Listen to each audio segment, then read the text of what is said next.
My name is Lena Morales. I live in Tucson, Arizona, and I work as a nurse in the intensive care unit of a large hospital. I'm not the kind of person who usually talks about herself online. I tend to keep to myself. But what I experienced changed my life so completely that I can't keep silent anymore. Jesus told me to share, so I am. These past few months, everyone around me has noticed something different. My coworkers sometimes look at me quietly, puzzled, and say, "Lena, there's something different about you." My mom asked me one night, "What's going on with you?" Even my neighbor, a very reserved man, stopped me at the door one evening. "You seem brighter somehow." And how could I explain? How do you put into words something that goes beyond anything you've ever known? It all began one morning in mid-October last year. I had heard about fasting in sermons, in books, but I had never truly practiced it. Then, one night in prayer, I felt this strong conviction in my heart. Set yourself apart for me. At first, I tried to reason my way out of it. I work long hours, I need strength, I can't do this. But that inner prompting kept returning. So I made a decision. I would go on a full fast, only water, seeking God with all my heart. The first days were hard. The smell of food at work made my stomach turn. My body protested, but something was shifting inside me. My prayers were becoming sharper, deeper, as if every word carried weight. I felt more attuned to God's voice than ever before. On the 6th day, I was physically weak, trembling a little, but strangely at peace. I woke before dawn to drive to my sister's house. She needed some help that morning. It was still dark as I drove, the streetlights casting soft halos on the asphalt. In my car, soft worship music played while I prayed for Miguel, my cousin who had been trapped in addiction for years. I remember whispering, "Lord, please do something for him. Show me how to pray." That's when it happened. A pickup truck blew through a red light at full speed. The impact was violent, slamming into the driver's side of my car. And then, nothing. They told me later that my heart had stopped for 17 minutes and 19 seconds. But to me, time stopped in a completely different way. One moment I was in my crushed car. The next, I was above it all. I saw my body pinned in the wreckage. Paramedics working frantically. The drunk driver sobbing on the curb. I could even hear snippets of voices. But instead of fear, an overwhelming peace washed over me. Then I felt myself rising, drawn upward by a presence. Ahead of me opened a passage, a tunnel, not dark, like in the movies, but woven from light. A living light. It knew me. It was calling me. And then I heard my name. Lena.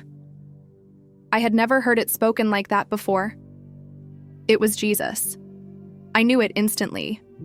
His voice wasn't just a sound, it moved through every part of me, as though my entire being was known and loved all at once. I found myself in a place beyond description. Colors I had never seen on earth, music that seemed to resonate deep in my soul, and then those golden threads. Thousands of shimmering strands stretching from earth into that realm of light. I didn't understand until Jesus spoke.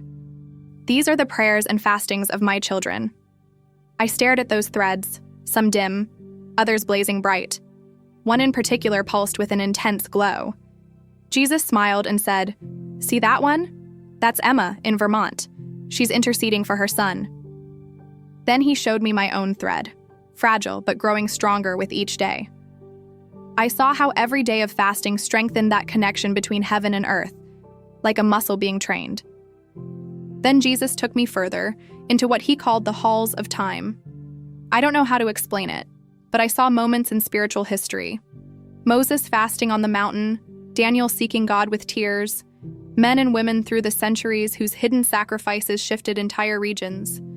Jesus looked into my eyes and said, "My daughter, these are not stories.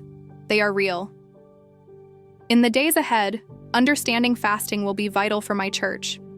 He showed me the difference between a fast done for show, empty, powerless, and a fast offered in humility, with true repentance, out of a pure longing for him. Those genuine fasts sent shockwaves through the spiritual realm, breaking chains of oppression, releasing entire families from darkness. Tears ran down my face because I finally understood the true power of hidden obedience. Then he said something that marked me forever. Fasting is not to convince me, it's to align you with what I already long to do. I saw believers who fasted clothed in a kind of spiritual armor, their prayers turning into precise arrows hitting their targets. I saw how fasting sharpens our spiritual senses, how it increases authority. Each day of genuine surrender was like a promotion in heaven's army. And then came a warning. The enemy fears those who fast in truth. Remain under my covering, stand on my word. Do not fast in your own strength. When I came back to life in the hospital, there were no injuries beyond what you'd expect. No brain damage despite the 17 minutes without a heartbeat. The doctors called it a miracle. And I knew. Jesus had brought me back so I could testify. 3 months later, during another extended fast, my heart stopped again. This time only for a few minutes. And again, he took me into that living light. This time he showed me the fruit. Countless new golden threads appearing across the earth. Believers everywhere choosing to fast and pray after hearing my testimony. Homes restored, illnesses healed, addictions broken. Jesus looked at me with the deepest tenderness. Do you see, Lena? What I showed you was never just for you. It's for my beloved church. So I speak to you now with tears in my eyes. Biblical fasting is not an empty religious duty. It's a key that opens invisible doors, a bridge that joins heaven to earth. We are living in a time when prayer alone will not be enough. Jesus is calling his people to return to this ancient, powerful practice. Not to earn his love. We already have that in full.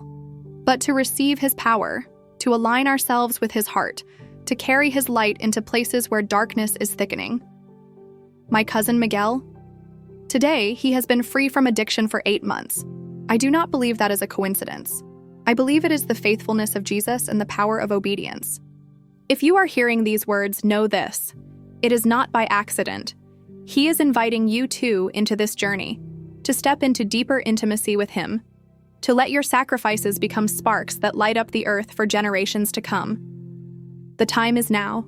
Jesus is calling, and he is waiting for your response.